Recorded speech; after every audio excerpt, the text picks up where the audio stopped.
let it go let it go. صوت التي ايه اللي حصل له؟ هلو معاكم مس رحمة شعبان وبندرس مع بعض دروس فونولوجي. ايه هي دروس الفونولوجي دي اللي بندرسها كل جمعة؟ بندرس العمليات الصوتية اللي بتحصل في الإنجليزي. طيب ده بيحصل امتى؟ ممكن يحصل في الفورم سبيتش أو في الكاجوال سبيتش. طيب ولكن أغلب العمليات الفونولوجية اللي بندرسها بتكون في الكاجوال سبيتش أو الكلام السريع. الكلام السريع. تمام. طيب درسنا النهاردة فلابتي.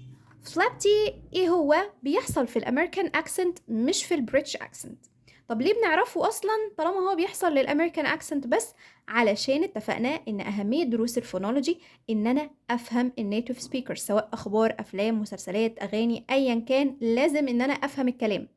انا مش بدرس قواعد وكلمات بس في الانجليزي، لا احنا كمان لازم نطبق ده عن طريق ان احنا كمان ندرس الايه الكونكتد سبيتش. طيب تعالوا نعرف ايه هو الفلابتي. الفلابتي in American English the letter T is often not pronounced like the strong T sound. Instead it becomes a softer sound almost like a quick D. هما بيقولوا لنا بقى تعريف الفلابتي شبه الكويك دي او الفاست دي. فاست دي يعني صوت الدي السريعة.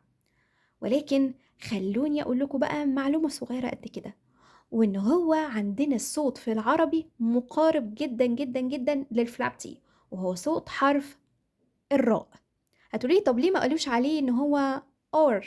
لأن الR في الإنجليش مش زي الراء بالعربية. الR لساني مش بيلمس فيها سقف حلقي، إنما الراء اسمعوا كده، راء راء.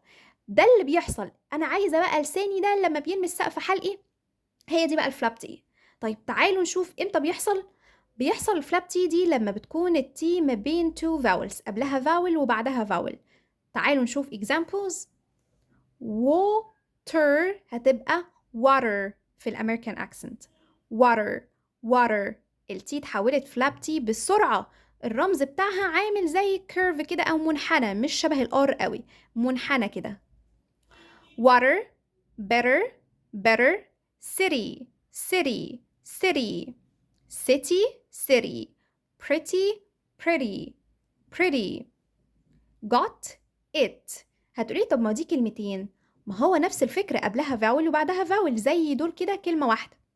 برضو هنا دول حدود كلمتين، التي جت في نهاية الكلمة الأولى، قبلها فاول وبعدها فاول. got it got it got it.